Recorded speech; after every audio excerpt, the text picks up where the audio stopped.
Hey guys, thanks for checking into the booth today. I'm Josh. I'm Kyler. And I'm Lucas. Today we'll be talking about high school boys and girls basketball, varsity wrestling at PLHS, college football, and the NFL. All right, so leading off, talking about boys basketball, the team is currently 2-2 with wins against Grand Island and Omaha Northwest, but two kind of rough losses against Lincoln Southeast and Kearney. But this roster is really young because it only has one senior in Liam Ryan, and then they have two freshmen in Kyle Ingerson and Luke Lindemeyer, who have turned out to be pretty good additions to this team. Overall scoring is being led by Preston Kellogg, the center. He's averaging with 13.3 points per game and shooting a pretty good 58% from the field. But surprisingly enough, the two freshmen are the two best three-point shooters on the team. Luke Lindemeyer right now is 5 for 12 for 42% from three, and then Kyle Ingerson has even more shots with 16 out of 15 from three. So even though this team might be a little younger in experience than what we're used to, so they might not be able to achieve the record that's a standard here, the future looks pretty good because there's such young talent on this team that's been able to produce still against teams who are pretty good themselves. Yeah, I agree. They've had some really good wins over Grand Island and Northwest. You know, those are some of their first couple games, but the Grand Island win I know was very big. Yeah. The thing I like most about this Grand Island game is that they were down towards the end of the game, but they were able to come together and pull out a win, which is really something you like seeing from a more inexperienced group because it shows that they have the character and also the talent to just get through tough times and then persevere through the games. Yeah, and I'm sure some of the upperclassmen, like Preston, I'm sure they're helping the younger kids, get used to the team and get used to the way that varsity basketball is played here at PLHS. I think them definitely coming back from Gretna kind of boost their team around, kind of push them further in their season. Yeah, and then coming on to the girls who have a much more optimistic outlook, they're 3-1, and last year they did go to the state championship. They're a much older team with 3 juniors and 2 seniors making up that starting lineup. They're averaging 64.3 points per game as an entire team, and they're also averaging 12.8 steals per game, which is pretty impressive themselves. They almost have a big 3 in the team themselves with guards Olivia Boudreau and Josie Ryan, and then center Lindsay Ingerson. Each one of them are leading in points, 3-point percentage, and rebounds and blocks. So this kind of core of the team that's also older, they're really pushing these teams through to wins too. Yeah, I really liked the comparison you used with the big 3 because I think their starting lineup is, very good all around. But Olivia, Josie, and Lindsay are all very good players that can lead that team to another state championship make. I definitely see them probably going further than the boys this year just because the boys have a very young team. They got to have more experience in the game, kind of get more of like hand-on experience with basketball. I think definitely the girls probably going to go farther this year. Yeah, and that's not to say that the boys don't have a bright future, of course. Of course, a couple freshmen on the team is good because it can show that they can get used to the team. And once more freshmen come up, in years to come, they can teach them the ways that they learn right now. I think the most impressive thing about this girls' team to me is just the amount of points that they're able to put up because their 2 top scorers would be the top scorer on the boys' team if they were just by themselves, and then their third highest scorer, Lindsay, she would be the second highest scorer on the boys' team. And now on to varsity wrestling at PLHS. We have an exclusive booth interview with Cody Nemec. Hey guys, welcome to the booth. We have an exclusive interview with Cody Nemec, a varsity wrestler at PLHS. How's it going today, Cody? It's going good. Thanks for coming to the show today. So with wrestling season in full motion now, how has it affected your life on and off the mat? I can't binge eat like I want to, and I have to watch how much I drink. Plus, the weekends aren't as fun as they used to be.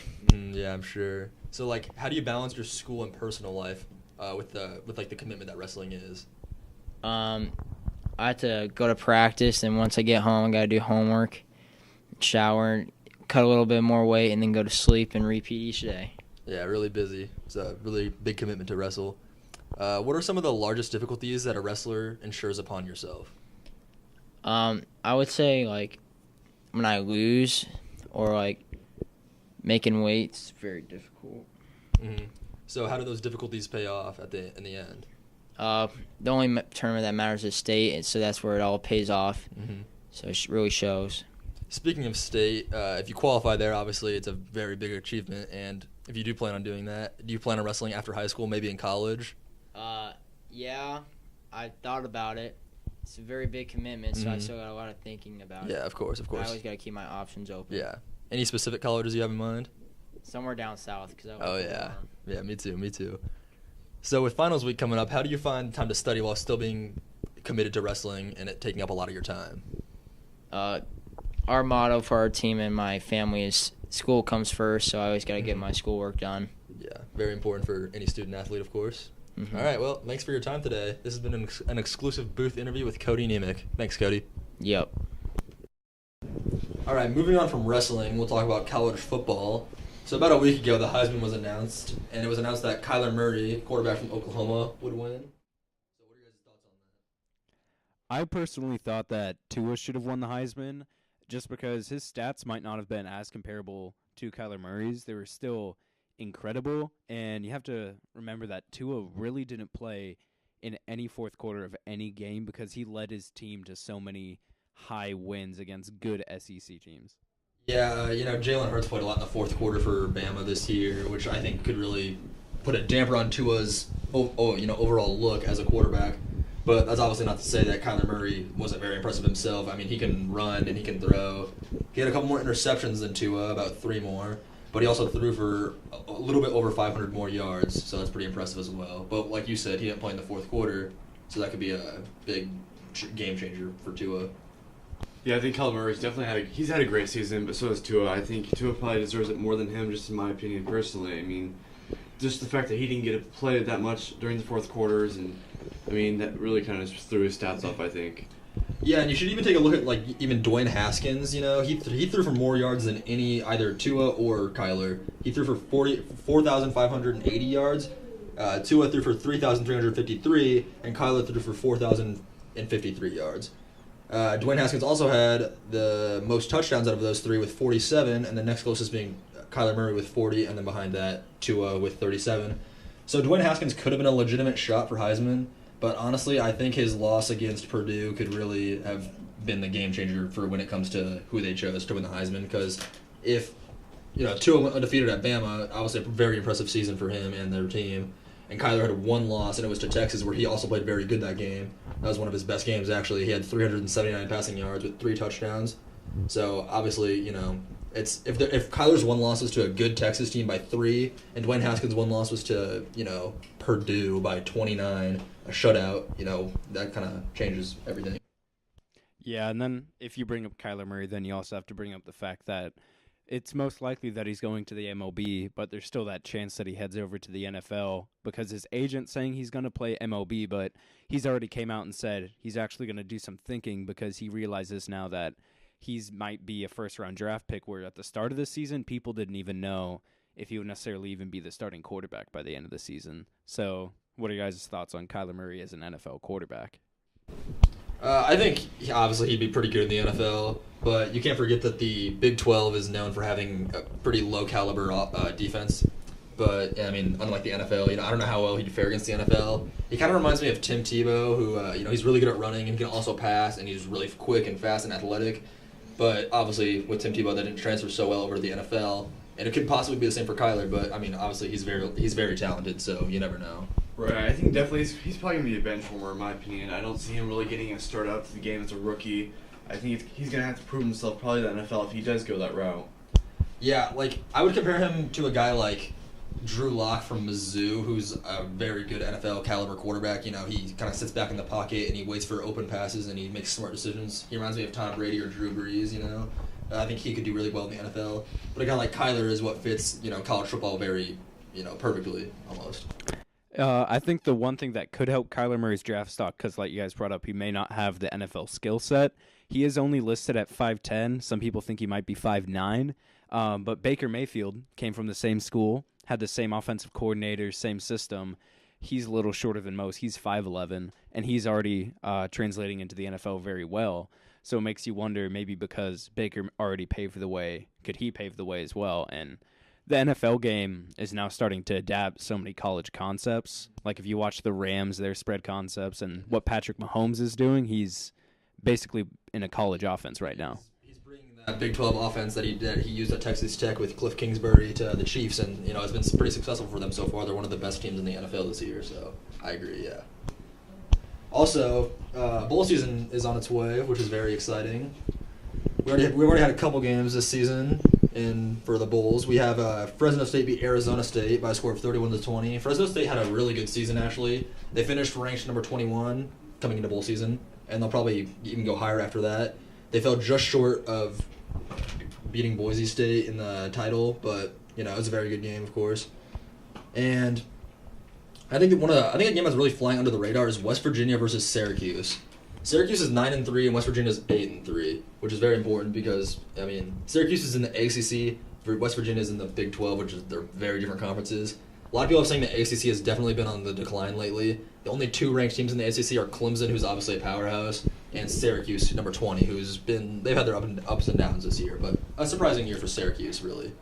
I agree that that's definitely a bowl game to watch, especially because of their quarterback, senior Will Greer, because he's obviously going to declare for the NFL draft, and how he does at this game with more people watching could definitely affect his draft stock, because some people say he might only be a second rounder, but a good game here could propel him into that first round conversation. Along with bowl games affecting the draft could be Ohio State-Washington game and then the Oregon-Michigan State game, because both of their quarterbacks could be the top-ranked quarterbacks if they came out this season, but there are rumors that they're going to want to come back because they're so young. Dwayne Haskins, he's only started 1 year. Justin Herbert, he's a redshirt sophomore, I believe, so... Oregon's a team to definitely watch. They just landed the number 1 recruit in the nation, Kayvon Thibodeau, a couple days ago, and that's obviously a really big pickup for them. He chose Oregon over Florida, Florida State, and Alabama, so 3 other very big schools. And I think Oregon has one of the top 5 recruiting classes in the nation, so they're definitely a team to watch in these next coming years here to see what they can do with their new recruiting class. Especially if Justin Herbert, the quarterback I just talked about, stays. The reason he might stay is because his brother is going to play for Oregon next season as well, so we might want to play with him. Another bowl game to watch would be Washington State versus Iowa State. Personally, Washington State had a great season, but they kind of broke my heart at the end a little bit when they lost to Washington. They kind of blew it that last game of the season in a blowout to their rival. But they're playing Iowa State, number 24, who I think Iowa State's definitely a bit overrated. They have a decent record, but they had a makeup game against Drake their last week of the season in an FCS school, and they beat them by around 3. So it was a very close game for a ranked team to only beat an FCS team by. So that could be something to watch too. And Gardner Minshew for Washington State is definitely a quarterback that is on the rise this year. He's played at many different schools, and he's kind of found a home at Washington State, although he's a senior. So he's probably likely to go to the NFL. But we'll see what he does in his last game with Washington State this year. I want to know your opinions on athletes that you may not be watching, because certain seniors or players who are regarded highly in the NFL draft, they tend to choose to not play in their bowl games so they don't risk injury or so they can focus training on the combine. How do you feel about that? Yeah, that reminds me of Nick Bosa for Ohio State.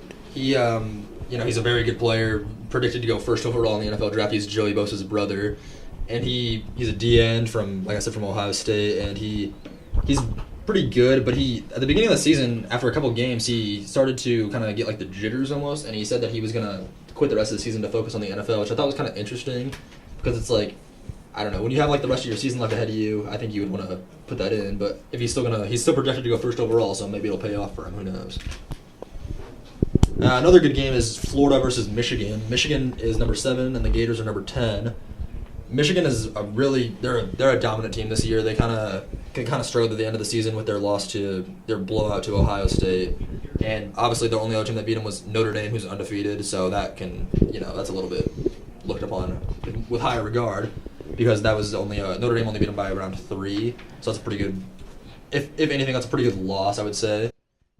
I think that's interesting because there's rumors that Harbaugh might not want to come back to Michigan. He's already came out and said that he is going to stay, but even some fans maybe don't want him there, because if you look at it as a whole, yeah, he's been very successful, but he hasn't been too good at winning big games or getting his team into the playoffs. So this bowl game could potentially decide if he's going to stay or not.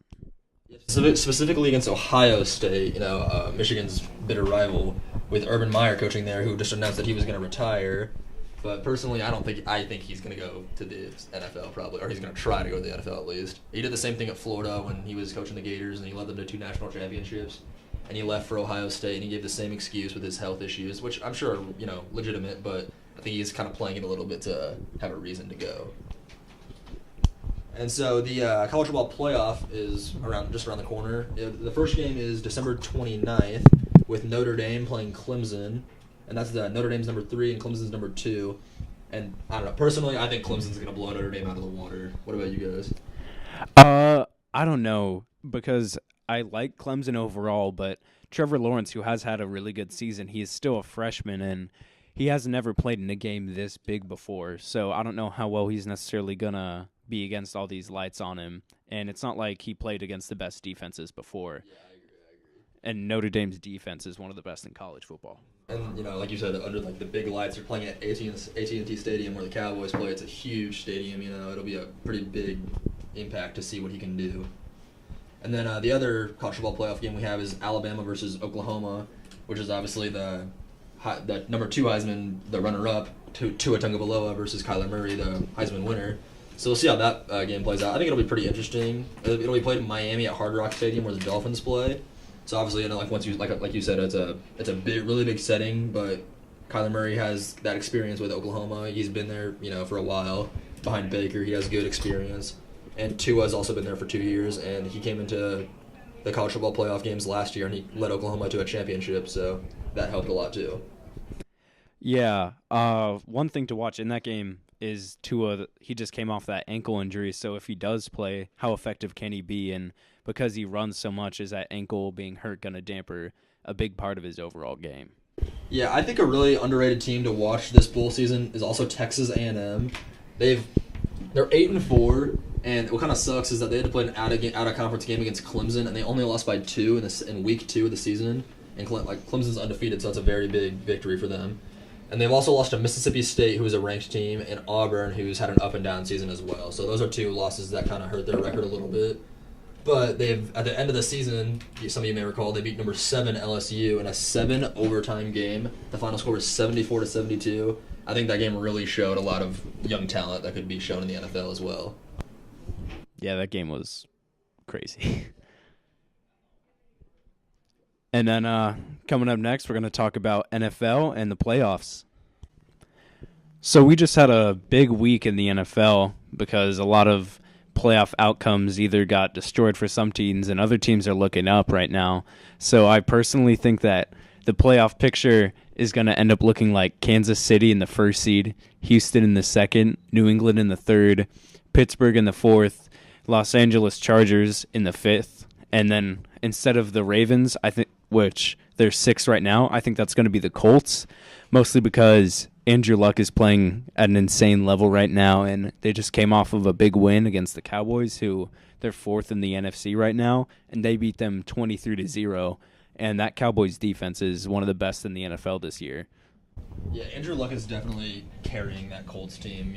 He's kind of the driving force behind their recent success. They're 8-6 right now. They're the team right out of the playoff spot. They're close to a win.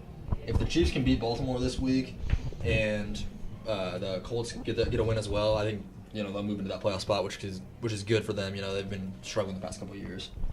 Yeah, and then for the NFC, I think that it's not going to change for what it is right now, and that's with New Orleans, Los Angeles, and the 2 top spots. Chicago, who just won their division.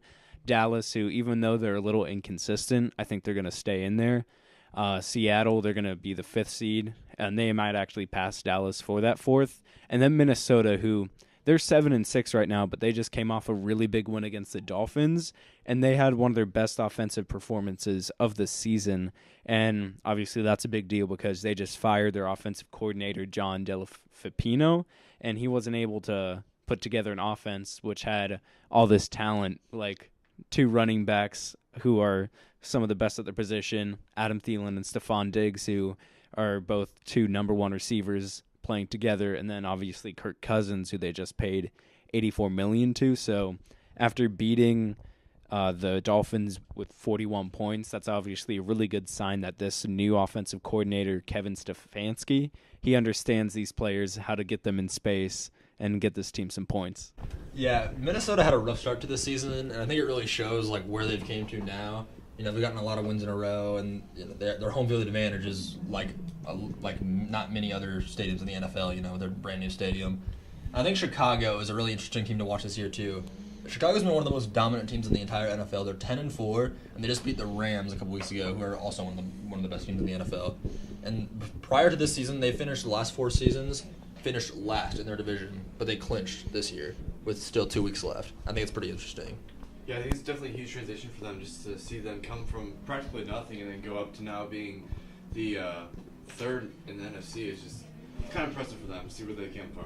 Yeah, I think Mitch Trubisky's really been showing up for them lately too. He's put up good numbers, and he's really leading that team to good success. Yeah, and then obviously a massive story is that the Philadelphia Eagles just beat the Rams with Nick Foles starting for them, and he's going to be starting the rest of the season with Carson Wentz out with that back injury. And even though it may not be horrible, I understand why the Eagles are doing that, because they are a little outside of the playoffs, and they don't want to hurt their quarterback on a season that might be for nothing. But do you guys think that Nick Foles magic might get them into the playoffs? Because that division with the Cowboys is a little weak now because they just lost to the Colts, and obviously they're pretty inconsistent.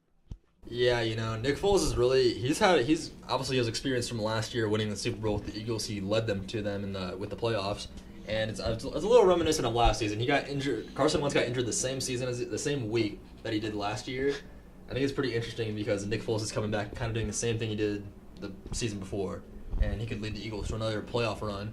Although I don't know if they'll be able to win the Super Bowl again this year. There's a lot of other good teams, especially in the NFC, which is what they'd have to be playing to get to the Super Bowl. Then also Houston now, because of last week with the Steelers beating the Patriots after 2 not-so-great weeks, losing to the Broncos and the Raiders. Houston now is in the 2nd seed, getting a first-round bye and home field advantage, which is a huge deal. And the Patriots are now the 3rd seed. So if that maintains its course, England's going to have a tougher path to the Super Bowl. Yeah, that was definitely a huge loss for New England Sunday. I mean, they could have won the game multiple times. They were in the red zone multiple times and just couldn't put it in. Especially towards the end of the game, they're 4th and 12, and just couldn't do it. They couldn't get the first down, and there was 12 seconds left, and turned over the ball to Pittsburgh and lost in the game. Dogs. So obviously the Chiefs playing the Seahawks this week, and that's a pretty big game. And we'll have to watch that. And the Chargers are playing the Ravens.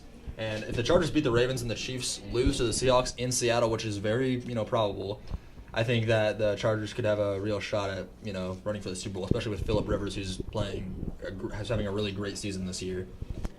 That's obviously a possibility, but I think that Kansas City just is going to keep that number 1 seed because Patrick Mahomes is my personal pick to be the MVP. And as a Broncos fan, that hurts a little watching them get the quarterback that they need, and we may not have that, but he's just insane because people say, yeah, he's a little risky with the ball, but his numbers are just incredible. He's on pace for 5,000 yards with 2 big games in the tail end of this season, which he's had big games. We know he can do it. He could break Peyton Manning's touchdown record for a single season. And in his first season as a starter, that's just insane. And along with that, leading his team to the best record in the AFC, the number 1 seed, already secured the playoffs 2 weeks ago. I don't know how you can't have this guy as the MVP. Well, I think there's a legitimate shot for Drew Brees to win the MVP as well. Right now, Vegas has Drew Brees' current odds at winning the MVP higher than Mahomes, actually, which is a little surprising. But I think it's plausible because, Brees has a 75.7% completion rating, which is very good, of course. And Patrick Mahomes has a 67%, which is a little bit lower, but it's still impressive. But Patrick Mahomes has also thrown for 4,500 yards, while Drew Brees has only thrown for 3,400 yards. But Drew Brees also broke the passing record this year for most passing yards of any quarterback in NFL history, which is something that could propel him for that MVP race to really show that he means business, of course.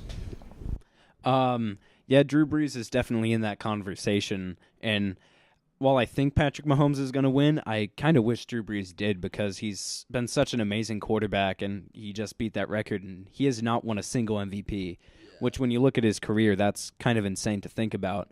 But the reason I think the Chiefs is even in their losses, they've been able to put up points, and neither have been Patrick Mahomes' fault. Their first 2 losses, they scored at least 40 points. They scored 40 against the Patriots and 51 against the Rams.